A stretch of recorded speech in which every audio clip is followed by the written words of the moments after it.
All right. Good evening, guys. So we are left with what is it called now? 2 minutes to start. So in that 2 minutes, let me. We are meant to start with I think a bit of history now. It should be starting from contribution of Henry Townsend, other contributors to media evolution in Nigeria, advancement of Nigeria newspaper. Wow, this module two is a bit rich. So let's talk about the history of the press in Africa, especially Nigeria. Mm, okay, we have 1 minute more. Let's wait for guys to join. Okay, we have 13 people here, so we are good to go then. Let me share my screen so we start.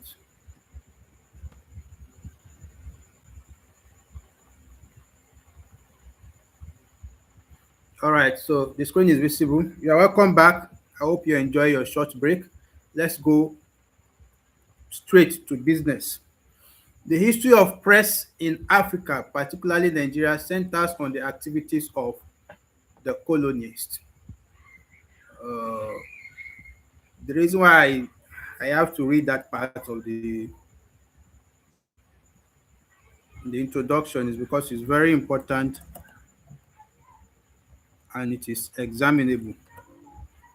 It is very important and it is examinable. So what they're trying to say is that it was the activity of the colonial masters wanted us to have our own press. The British missionaries contributed immensely to the development of education and press in Nigeria. In Badagry, an Anglican priest called Reverend Henry Townsend, he worked assiduously, very hard to establish a popular newspaper entitled Iweroyi. So we see the details in the full content. So let's start with African press pre-independence era. That is the time before 1960, before we got our independence. Now, this is going to be an interesting part of the material. It's just history. It's just history. You need to open your mind, pick important things that are necessary for your exam. The printed word came to Africa with the European. Now, the Portuguese and the Spaniards, I think from Spain, came first in search of treasure and quickly worked up an appetite for an empire. The main reason for coming to Africa initially was to look for treasures that we may have in our country. Treasures we may have in our country. Now, not to be outdone, the Belgians, that is from Belgium, the Dutch, the English, the French, and the Germans, they all moved in to do battle over real estates. That was what those set of people came to do. They just came here basically for business, look for treasures that we don't know the values, so that they just get our stuff and get out.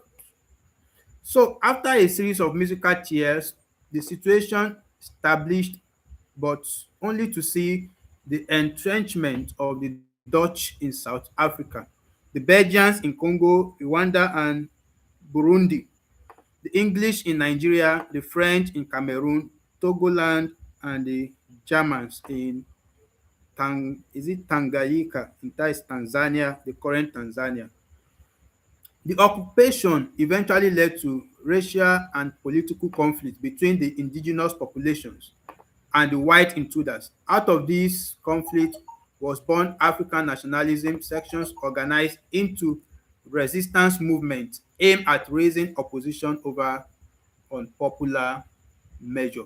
This is just history, trying to create a picture of what was happening when the British, the Dutch, the Germans, and the rest of them came to Africa. Their main purpose of coming, first of all, to look for treasure. Others came to trade in real estate.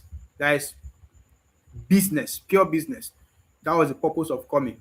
But with all that their purpose, they also play major role in establishing the press. Okay, let's see how the story goes. One of the instruments of African nationalism was the press. One of the instrument of African nationalism was the press. Press. Okay, let's see. How interesting. Its birth and growth in different colonies depend on such factors as the fear of the nationalism spirit, commitment to the nationalism cause, and the state of the economy. Three things contributed to the growth of press in Africa. One, the fear of nationalism. Two, commitment to the nationalism cause. And three, the state of economy. In a number of instances, introducing what turned out to be the foundations of the nationalist press was a European idea, but such a beginning served only as a catalyst. So starting the nationalist press was an idea bettered by the Europeans. So they gave us the idea, but we snatched it. So in any case, the African press seemed to have materialized first in the British colonies of West Africa. This is a question in the exam. It came out last semester. So they asked the question and they cut out the British colonists. So you note that the African press that we are seeing now,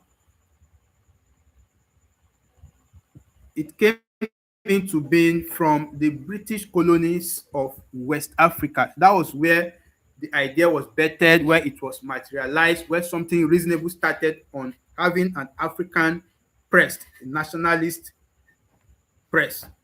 Okay, African press began materialize in British colonies of West Africa. The Ghanaians in 1857, the Ghanaians in 1857 had one of their earliest African-owned newspaper called, in Charles Bannerman's organ, the West African Herald. So, first thing you should know about this guy, West African Herald, is that it's a Ghanaian newspaper that started in 1857. So let's create the connection. West African Herald, 1857, Ghana. So the circle will be complete like that. You'll be able to understand. West African Herald, 1857, 1857 in Ghana. 1857, West African Herald in Ghana. So that is the first important thing to note about that guy, West African Herald. That was the first owned newspaper by Ghanaians in 1857. Then Nigeria too would not carry last, because Nigeria also posted its first newspaper called Iwe Iroyin, that is in Yoruba, in 1859. Iwe Iroyin came into being in 1859, 2 years after the Ghanaians started their West African Herald. Nigeria started Iwe Iroyin in 1859 to show that we are not behind. Okay, now let's look at the profile of the man called Townsend. How was his life? What was his contribution? And how did he contribute? Now, the profile of Townsend. It should be noted that in Nigeria, the first printing press was installed by the Presbyterian Mission when they arrived in Calabar in 1946. The first printing press. We're not just talking of media now. We are talking of printing press. That when it comes to newspaper, magazines, the first printing press came into being by the Presbyterian mission, like missionaries, when they arrived in Calabar in 1946, in 1946. That is how many years after Iweroyin was established? Iweroyin was established in 1859. So if you say 60, that is 41 years, 90s plus 46. Wow, that is 87 years after Iweroyin. That was when the missionaries came to Calabar and they established the first printing press. As what did they use to print Iweroyin then? Or did they wrote it with their hands? Or well, don't worry, let's not look at that side of the story. 8 years later, Reverend Henry Townsend fitted up a printing press and inaugurated a printing school in the mission compound at Abeokuta. The missionaries, Presbyterian missionaries, came to Calabar in 1946, started the first printing press there, but 8 years later, a man called Reverend Henry Townsend installed or started a printing press in what we call Abeokuta. If you don't know, Abeokuta is the southwest. So Townsend, an Anglican, we now want to look at the profile of the man called Reverend Henry Townsend. The first thing we note, or we were able to learn about him, is that he started a printing press in Abeokuta 8 years after the arrival of the Presbyterian mission in Calabar. And when we say 8 years, that means he started it in 1954. If you add 8 years to 1946, we will get 1954. So Reverend Townsend printing press was installed in Abeokuta in the mission compound in 1954. That is the meaning. Okay, let's move on. What is it about this man? Townsend, an Anglican. Townsend, an Anglican, came from England.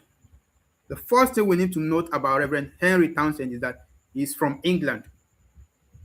He established a printing press in 1954 at the mission compound in Abeokuta. He was asked to proceed to Abeokuta by the mission authorities in Calabar to help in ministering the spiritual needs of many Sierra Leone immigrants who were emancipated from slave trade. Good. Okay. The main reason why he was sent to Calabar was to go and be a priest or a teacher of the gospel to the Sierra Leone immigrants who kind of escaped slavery. Okay, so that was what took him to Abeokuta before he established a printing press school in that Abeokuta. All right, another thing about him is that he arrived Badagry and worked with Sierra Leonean immigrants at his headquarters at a place known as English Town. So there was a place known as English Town in Badagry. Is it still there? Do you guys still have it?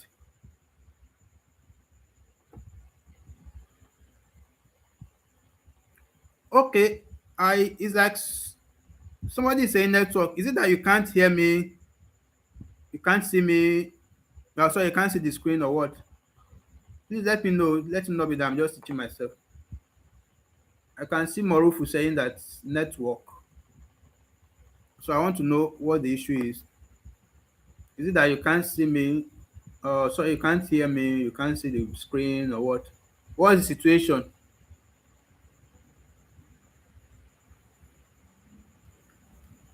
What is the situation?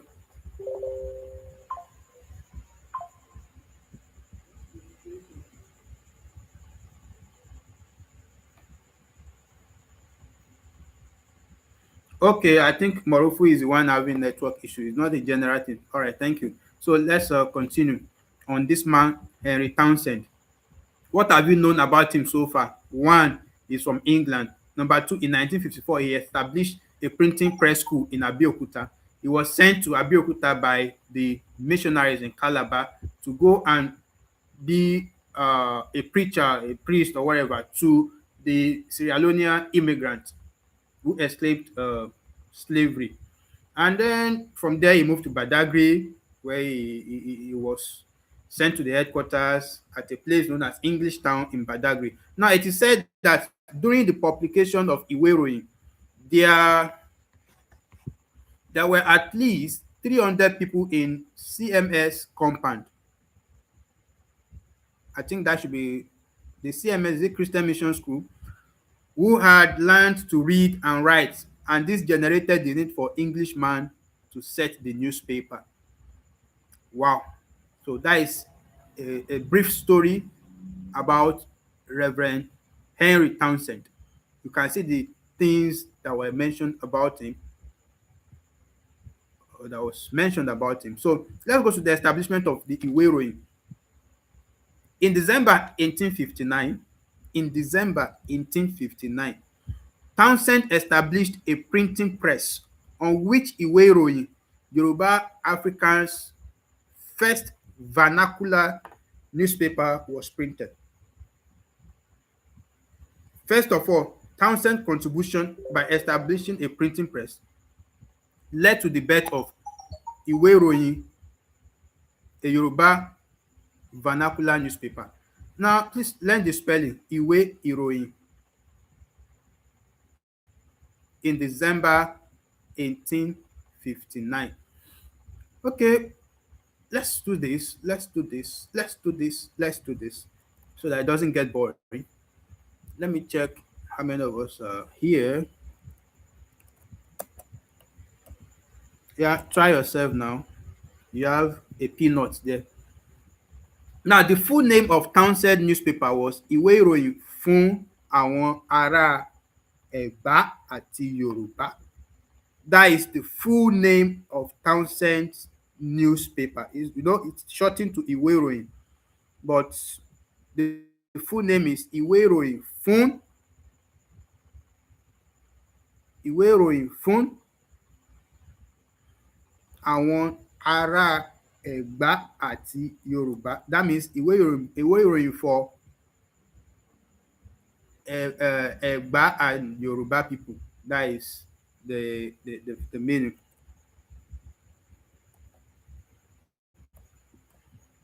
So let's see if you guys. Okay, we're having some. Somebody said 1954. Wow, that is very funny. It means you are not following. Now the full name is there. Now it is translated into English language, which means newspaper in Yoruba for the Egba and Yoruba people. Newspaper in Yoruba.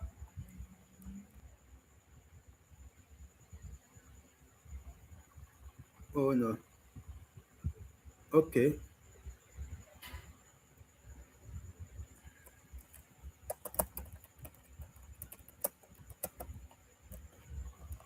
All right, so we have it. So Reverend Townsend is reported to have said at the beginning of the maiden edition of Ìwé Ìròyìn, that means the very beginning when it started, that my objective is to beget the habit of seeking information by reading. By reading. So the statement given at the beginning of the production of the Ìwé Ìròyìn newspaper by Reverend Townsend, the same man who started the newspaper, was that his objective is to beget the habit. That means to imbibe, to not even to imbibe, to kind of create this habit of seeking information by reading in maybe in the heart or in the mind of Africans. I have set on foot a Yoruba newspaper. Also, note that it was on Reverend Townsend Printing Press that the first Bible in Yoruba language was printed in 1862. The first Bible in Yoruba was printed in 1862.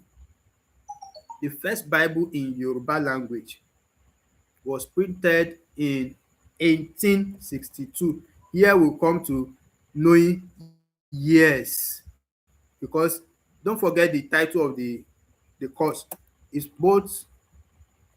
It's talking about the history of Nigerian mass media. So I think we've done some notable things in that part of the unit. We've known about the man Reverend Townsend. We knew about the early Presbyterian missionaries in Calabar. We learnt about the establishment of Iwe Iroyin by Reverend Townsend and his newspaper that his printing press school established in Abeokuta, and later on when he moved to Badagry, to a town called English Town.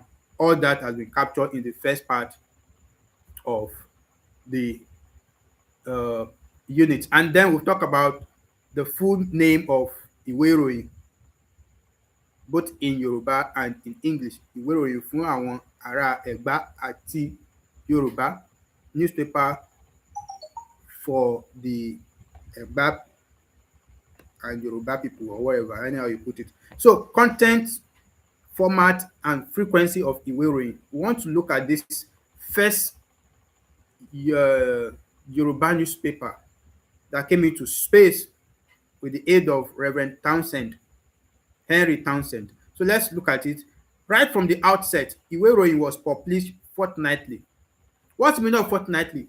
How many days interval? Or how many nights? Or does it mean that four nights? What's the meaning of fortnightly? Let's check that. And I want you to know the meaning before we move on. Here's a very short classwork for us. What's the meaning of fortnightly? When you say you do something fortnight or in fortnights, what does it mean? In how many days, in how many months, or in how many years, or in how many weeks interval do you do it? Other Jeremiah says 4 weeks. Okay, I want you people to criticize Other Jeremiah. Is it true? Is it 4 weeks or is it less? Is it 4 weeks or is it less? I want to know. Okay, somebody said 2 weeks. The same Other Jeremiah in 14 days. Okay, in 14 days. It is something that is happening in 14 days. Okay, so that means we should trust Other Jeremiah, although your first response is not correct, where you said 3 weeks. Oh, sorry, 4 weeks.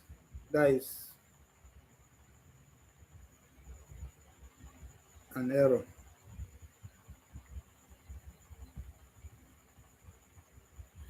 Okay, so hold on for me. In Yoruba language and later in both Yoruba and English language. And later in both Yoruba and English language. It had 8 pages with another 4 pages in Yoruba languages and another 4 complementary pages in English language, translating the Yoruba version of it. So in other words, it was first a vernacular paper and later became a bilingual paper. Bilingual means combining both Yoruba and English, two languages together. Total of 8 pages, 4 pages for the Yoruba version, 4 pages for the English translation. Those are important details that we should not miss. The earlier version of the Iwe contains only 8 pages, and the 8 pages is a division of 4 4. The Yoruba version 4, the other 4 for the English translation. Now, in terms of layout, the typography and design, each page of Iwe was divided into 2 columns and measured approximately 6.5 times 8 inches deep. So you answer small mathematics tomorrow. So it did not carry any pictures. Its basic philosophical foundation, among other things, was to promote Christian literacy among the Yoruba people of Badagry and England. Christian literacy, ability to read. Iwe featured prominently on the vertical makeup. It generally lacked typographical pluralism. Items in each column were set to fit. Iwe did not carry editorial unit until 1862. Editorial units entered into Iwe in 1862. Editorial units began to be featured in ìwé ìròyìn in 1862. Editorial units inside ìwé ìròyìn started in 1862. Thank you, Rich Movie, for obtaining adverts in its fifth year of operation. Okay, that was ìwé ìròyìn. There was lack of typographical harmony, contrast balance, but unity in the earliest copies of ìwé ìròyìn was said to be very credible. It was a political newspaper exercising great restraint from colonial politics. It was a great critic of both the slave trade and the 1800. Ìwé ìròyìn advocated for morality and continuous humanism. Morality and continuous humanity. You can be sure it will do that, because since one of the major things it concerns itself with is the issue of Christian literacy. And of course, they would like to preach morality among the people then. Okay, so in January 1866, we are going to another phase now. In January 1866, ìwé ìròyìn for the first time started publishing two different editions, one in Yoruba language and the other entirely in English language. No longer the 8 pages where 4 pages feature Yoruba, 4 pages feature English. Now they have two editions, Yoruba editions, English edition, in 1866. In 1866. In 1866. We have two editions of the ìwé ìròyìn newspaper came into space in 1866. One edition for the English, one edition for the Yoruba. So it continued with the demise of the uprising. Now, the Ifoli uprising was a civil disruption between the Ibadan and Egba traders. I don't know whether it's Ifole or Ifoli, anyone will call it. Shall know that the spelling is Ifole. So the Ifoli uprising was a civil disruption between the Ibadan and the Egba. So Ibadan people here, if we like fighting too much. Sorry. So it was alleged by the Egba people that the Europeans were helping the Ibadan people in their bid to bypass Egba commercial middlemen in trading directly with the Lagos colony. Because of this allegation, all the Europeans living in Egba land, Abeokuta, were driven away by the Egba people. Egba people are strong. Okay. So the Egba people, the meaning of the Ifole uprising, it was a kind of disruption, just civil disruption, Egba people and Ibadan people. The Egba people were actually thinking that the Europeans that were living with them then, they were having some kind of, secret, should we say, affairs with the Ibadan people to, bypass their own influence in trading with Lagos, the commercial activities with Lagos. So that led to Ifole uprising, and the Egba people took to pursuing the white people, the Europeans that are living among them, away. They drove them away from their side. Now, at the outset, the news coverage of ìwé ìròyìn was limited in scope. Yeah, you should expect that anyway. We should expect that it should be limited in scope. So, for instance, it carried only religious news items. Later, its news coverage included non-religious items like trade and commerce, information about schedules of arrivals and departure of ships, coverages from and to European countries. So it started small and started enlarging its coast. The coast was initially or basically for religion, Christian literacy. In the long run, they find the need to add some things like what is going on in the market, the trade. Later on, they added some things about the arrivals or schedules of ship, departures and arrivals of ships, and so on and so forth. They started adding different things. So readership and price. How did people embrace ìwé ìròyìn then, and what was the price it was sold for? What we are looking at now is this newspaper called ìwé ìròyìn. Let me ask us a very short question before we proceed. In what year did ìwé ìròyìn start in Nigeria? Ìwé ìròyìn started in Nigeria in what year? That's a very short question. You have to answer it before we proceed. Ìwé ìròyìn started in what year? So some people are writing Ifole in small letter. And you know that that is a non. That is a non. It's a name of, we don't know whether it's even the name of a person. It should be in capital letter. Okay. With so many people are saying that Iwe Iroyin started in 1859. 1859. All right. Let's go to the readership and price. How were people reading it? What was the price paid for Iwe Iroyin then? Iwe Iroyin was said to have been hard to read and comprehend during its first few years of existence. Well, it's in particular the teenagers of those days quarreled with Iwe Iroyin's stringent moralistic philosophies. The price of Iwe Iroyin was about 120 cowries, equivalent to 1 penny. So the price of Iwe Iroyin was 120 cowries, and that is equivalent to 1 penny. That is very amazing. They sold it for 120 pennies, which we can equate to 1 penny. Well, about the readership, the youth of those days did not really embrace it, because in fact they quarreled with the Iwe Iroyins because it's too moral. The philosophy is based on morals, stringent on morals, what to do, how to do, and so on. So similarly, in the political spheres, which were secondary to Iwe Iroyin, the paper achieved a considerable influence. Townsend effectively in local politics in Egbaland.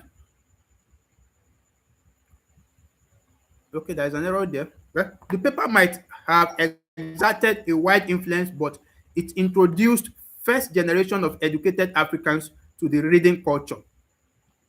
That was the if you remember the statement Townsend, when he said his objective was to create the reading culture in the people. So that was the early, or let's say the earlier objective of that newspaper, especially in Egbaland. Now the paper might have, okay, so we've done that, which is part of the which is part and parcel of the enlightened society. The paper also inspired the Africans who later made use of newspapering of the land. It also inspired Africans who later made use of newspapering of the land. Okay, so that is still Iwe Iroyin. Now, furthermore on Iwe Iroyin was a catalyst to the growth of other papers. And when we say something is a catalyst, it's something that makes the growth of something else fast, or the occurrence of something else faster. It boosts, it's a booster to all other uh this thing we have. It boosts the speed or the growth of all other newspaper that came into being. So that is meaning of a catalyst. So let's answer that very short question and see if we are doing well, and see if we are Iwe open the publication gate for aspiring indigenous printers and publishers in Nigeria. So Yoruba people, una well done. At least people have done something good now. You started the first newspaper, or the first newspaper started in your language. If you are Yoruba, well done. All right, that is all for. Move on to another important thing in this unit. Unit 2. We have just 3 units in this module 2, and we are now in unit 2. Other contribute to media evolution in Nigeria. The first contributor we have mentioned so far was the man Henry Townsend, a reverend, part of the Presbyterian missionaries that came to Calabar, but later was moved to Abeokuta to go and be a teaching priest to the is it what is the name of these people now? My head is auto. The name of what? Can you kindly remind me the name of those people that escaped slavery, to whom Henry Townsend was sent to in Abeokuta to teach them about the priestly whatever. And then from there he moved to Badagry, to a town called English Town. In English Town, he established his first printing press, and that first printing press was a gateway for Iwe Iroyin newspaper to be established in 1859, and so on and so forth, under Iwe Iroyin, the first Nigerian newspaper to be, you know, established. Now, okay, Sierra Leonean, thank you, Sierra Leonean, thank you. All right, so let's go to other contributors to media evolution in Nigeria. Other contributors to, so this is where we'll talk about Robert Campbell, another man. We've talked about Henry Townsend. Now we'll talk about Robert Campbell.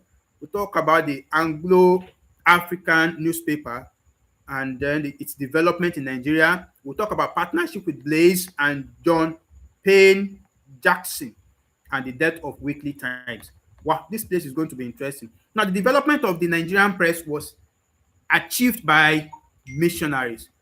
The development of the Nigerian press was achieved by the missionaries. Now, some of them were interested in providing a vehicle for education and literacy.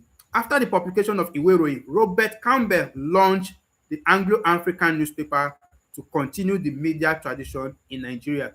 So it's like we're now having some kind of competition. Henry Townsend, well, is a kind of grandfather, and from his own doings or invention, some men called Robert Campbell launched his own that he called Anglo-Africa. Now we're going to see what that Anglo-Africa did, in what language was it written, what can we know about it based on history that is available. At the end of this place, we should know about some things. Let's leave that and go to the main content. The profile of the man called Robert Campbell. Notable men who have mentioned in this course so far. We started with Henry Townsend, and now the second person, Robert Campbell. Robert Campbell. So, what is Robert Campbell?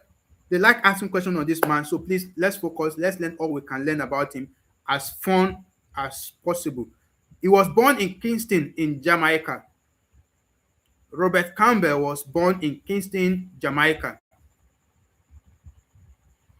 And that is Jamaica of mulatto. Okay, born in Kingston, Jamaica, and he was of a mulatto mother and a Scottish father. A mulatto father and a Scottish father. So when you see mulatto tomorrow, they're talking about the man uh, Robert Campbell. So please put that in mind. Put that in mind. It's very important.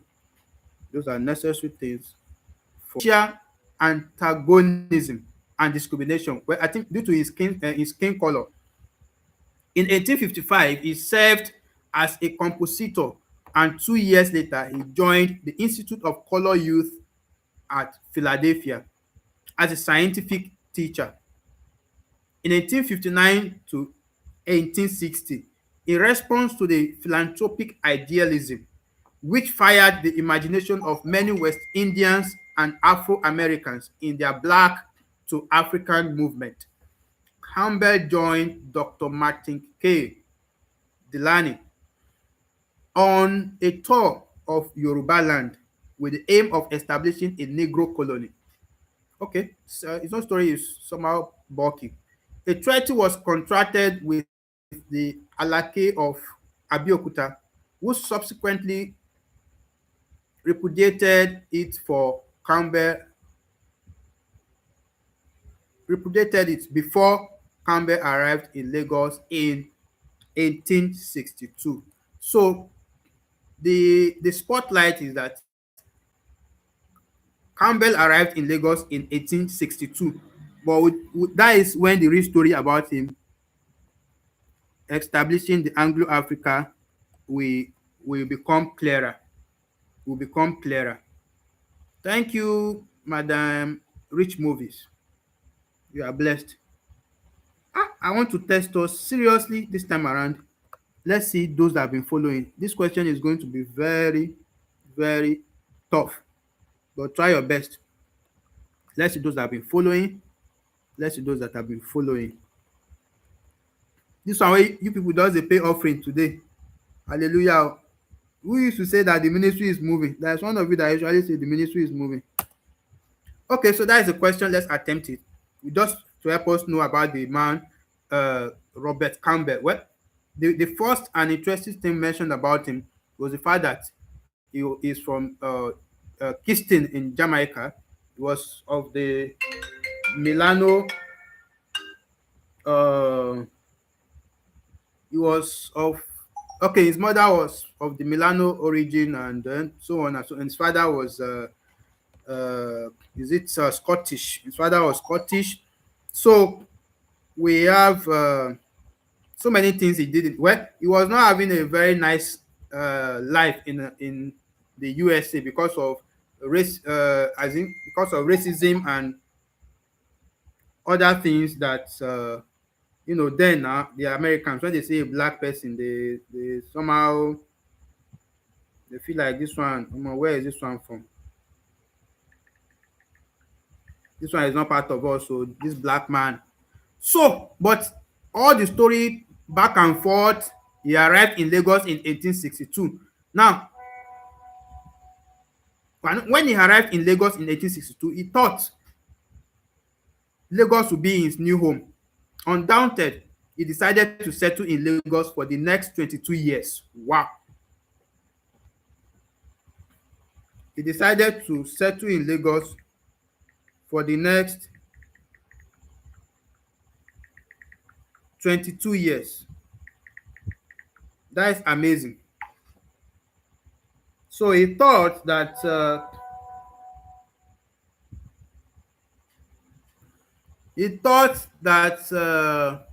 when he got to Lagos,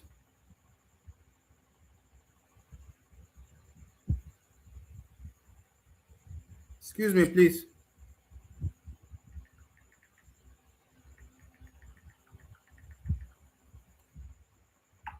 So he thought Lagos would be a new home to him. Well, let's see how that goes. So he decided to settle down in Lagos, and that took him around 22 years of settlement. Now, he distinguished himself as a journalist, intellectual manufacturer, merchant, and administrator. Only him. Ah, journalist, intellectual manufacturer, merchant, administrator. This guy love money. This guy love money, love money. Campbell. Okay. Early in his career in Lagos, now let's talk about the one that concerns us. When he arrived at Lagos in 1862 and decided to settle there for the next 22 years, what were the things he did for those 22 years? Early in his career in Lagos, Campbell established the Lagos Academy, where he gave lectures on human physiology. Please, this is very important. It's a vital statement. Let me repeat it again. Early in his career in Lagos, Campbell established the Lagos Academy, where he gave lectures on human physiology. His literacy achievements were to earn him the title of professor. This background foreshadows his editorial policy, as stated earlier. Given Campbell's background and outlook, it is not surprising that he decided on a literacy publication as a paying proposition and a 6¾ times 8½ assortment of stories called from a variety of sources: books, novels, magazines, and overseas newspaper. 6¾ and 8½ assortment of stories called from a variety of sources. We're talking of the man Campbell and the way he approached his literacy publication. As a weekly journal, it sold for 3 pence and was printed every Saturday evening at Campbell's printing school. But that newspaper was a weekly journal. They do the printing Saturdays. and the price was 3 pence. Now, quite different from that of Iwe Iroyin. 3 pence. Okay, and the printing place was Campbell's Printing School. So, from the outset, the venture proved a failure, and it would seem that what kept it going was Campbell's determination to reject defeat and perhaps the evidently small proceeds from a few government and other advertisements which were inserted in the journal. So the literacy matter interested only a few subscribers, and sales did not exceed about 30 to 50 copies a week. Ah, is this one business? It's not really making any money then. So the paper died at the end of 1865. Oh, 1 minute silence for Campbell's newspaper. Let's give him 1 minute silence. He deserves it. The man was a resilient man. He gave his best. His determination was pushing the newspaper, even though nobody was interested in reading it, because the newspaper was probably based on literacy. So people did not subscribe to it. He sold 30 to 50 copies every week. So the newspaper gave up in 1865 and said, "Boy, your determination is not helping me again. I need to go and sleep." So Campbell's newspaper died in 1865. Now let's go to, according to Omu, judging from feeling of utter disappointment with which Campbell continually referred to the apathy of the public, which means the public did not pity him. I was in America. Americans were they were viewing me as a black man. Racism everywhere. I was unable to move around freely. I came to Africa now where I can see my black people did not accept what I'm doing. How do you want me to cope? How do you want me to live my life? So, what happened after that? It seems obvious that the enterprise was far from self-supporting. It was far from self-supporting. Well, he was the only supporter he got.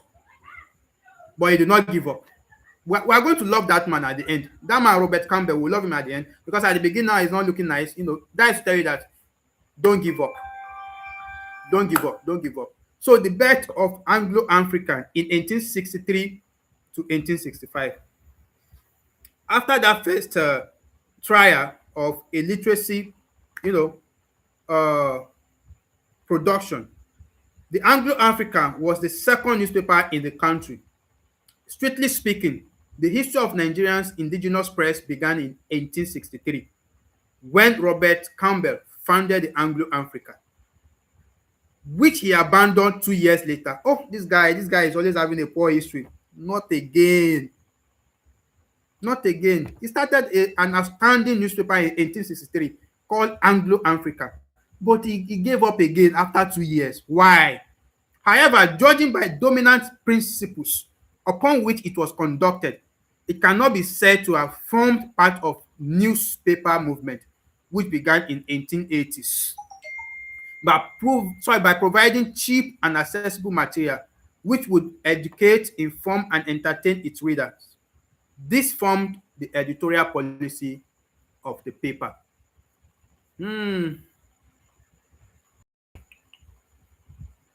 Okay, let's see important things to pick. The establishment of the Lagos Grammar School in 1859. The establishment of the Lagos Grammar School in 1859 by the CMS. I think when they write CMS in this material, they actually the Christian Mission School or so. So, what is all this? Let's see how it goes now with this man. The establishment of Lagos Grammar School in 1859 by the CMS mission was indicative of the future educational growth and Campbell's rich experiences as a printer and teacher embarked on experimental literacy journalism. In any case, all we need to know here is that in 1859, they established Lagos Grammar School, and it was basically by the Christian Mission. Well, I don't even know what we'll call this CMS. Now, the role of Anglo-African in the development of Nigeria press. Okay, irrespective of all that this man, Robert Campbell, went through with the establishment of Anglo-Africa, he still had some roles he played in the Nigerian press. In a large scale, the Anglo-African helped to produce more printers, among whom is Richard Blaze. So Richard Blaze came into picture as a result of an invention by the man Robert Campbell, the man who never gives up. So when he established Anglo-Africa, more printers came into space, and one of them is Richard Blaze. It set a stage for the growth and development of printing industry, especially in Lagos. Most importantly, the newspaper reinforced growing awareness of the significance of newspaper as an instrument of public enlightenment. So with this Anglo-Africa, more people were now embracing the need to read newspaper. They're not seeing it as an instrument for them to get enlightened. Newspaper was now becoming significant. So the paper became one of the major signs of growth and consolidation from the 1880s of the Lagos press, thereby making Lagos assume the position of the convergent part of Nigeria press. I have a question for us. Let's test ourselves. Let's stop the rushing. So far, so good. We've mentioned three solid names. The first solid name we've mentioned, I have read about Henry Townsend. The second one, Richard Campbell. And we mentioned the name, which is also Richard Blaze.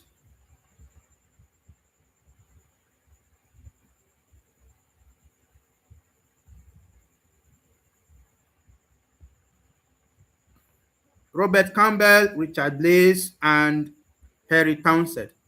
Okay, let's move on and see the instinct for nationalism in Africa. The instinct for nationalism in Africa. The refounding of Nigerian press was 15 years later, when certain social, political, economic conditions interacted with local and foreign inspirations to create conditions which favored popular newspaper. The doctrine of democracy, which was practiced differently. I hope my network is. Oh, no, no, no, no, no. It's like this network is unstable. It should be stable, Biko.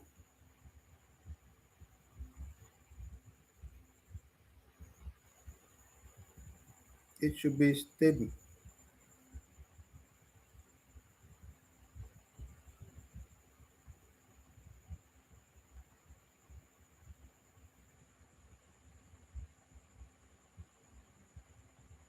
Okay.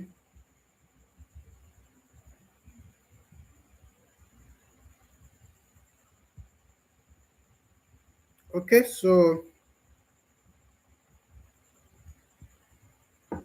all right. I think network is back. We may continue. Okay. The refounding of the Nigerian press was 15 years later after that Anglo-Africa overthing. So the doctrine of democracy, which was practiced differently by the European exponent of divide and rule, culminated in the loss of respect for African rulers. The missionaries who came later applauded the partition, and this led to nationalism in the African mind. This development highlighted the need for an indigenous media that will be our own, not something made by the whites for us. So, and that is because we need effective ventilation of social, political, and economic grievances, and for the inculcation of nationalism sentiment in view of the aforementioned. So on November 10, 1880, an important date, the Lagos Times, or Gold Colony Advertiser, was established. The Lagos Times or Gold Colony Advertiser. You know, the way they can twist question here is to ask you that the Lagos Times was also known as Dash. So it's very important you know the two names it bears, whether Lagos Times or Gold. Wow, this is 11. I will soon read this, you guys. what you've done is enough. You kind of sort yourself out with the rest. So the Lagos Times was founded by Richard Blaze.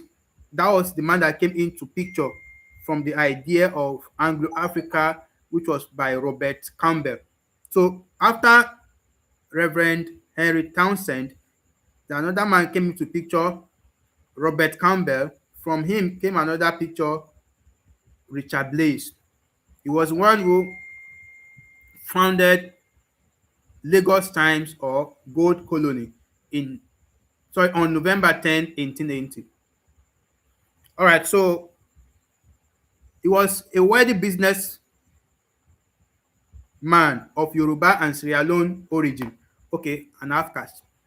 The So Richard Blaze was of two origin, Yoruba and Sierra Leone.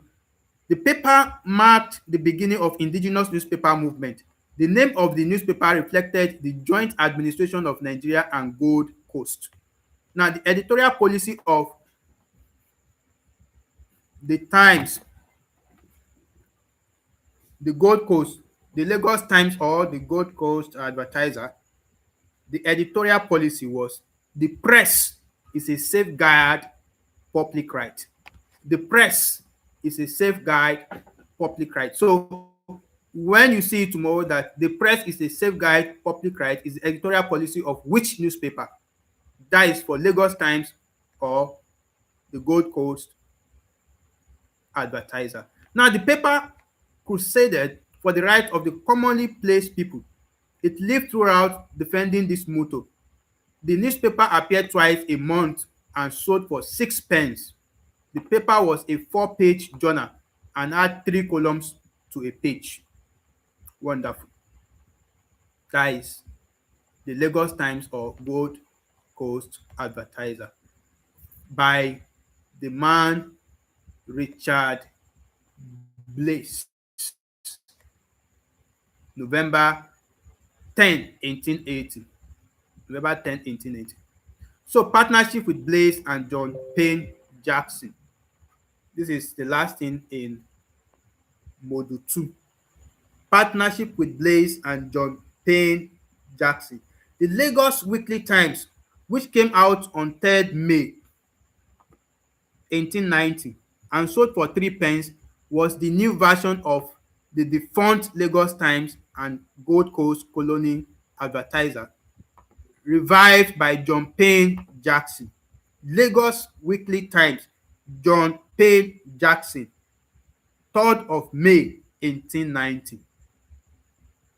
Another guy that comes into the picture of these people fighting for, nationalism.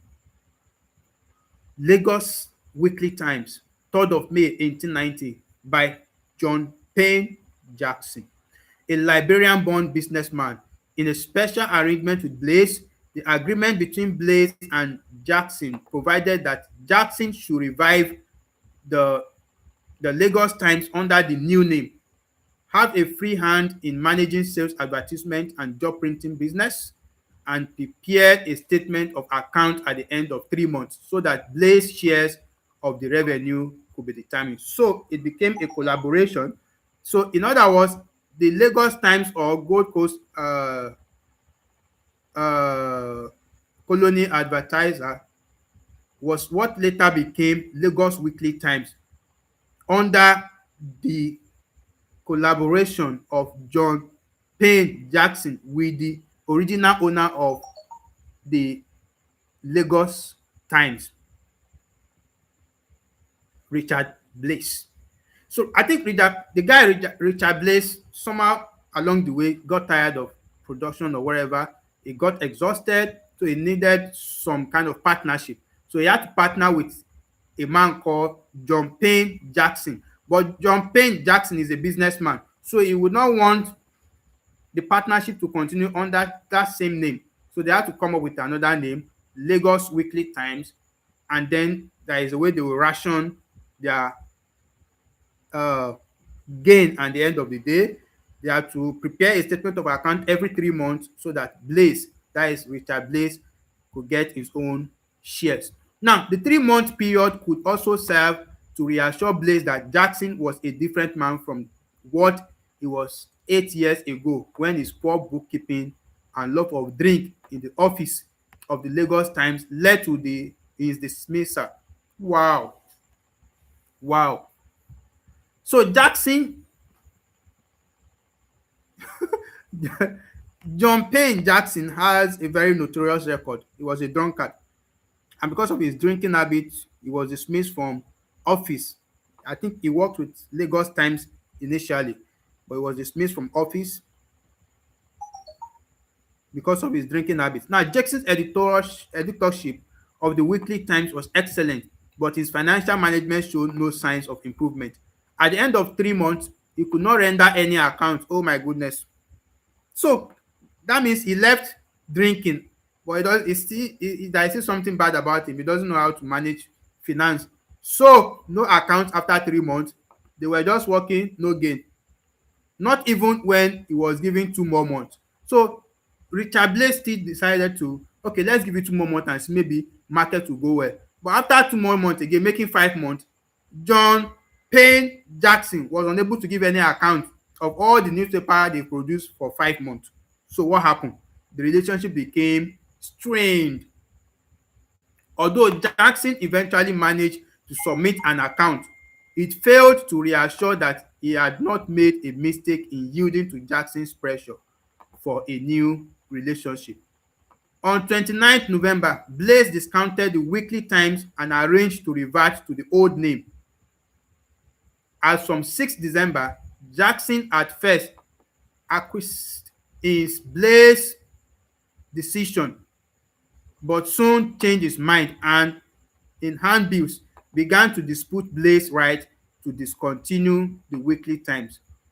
Ah, these two people, they have a very rough story. Their story is so emotional. Blaze decided to break that agreement by returning to his old name, the old name which was Lagos Times or Gold Coast Colony Advertiser. But this guy, Jackson is not just going to give him the space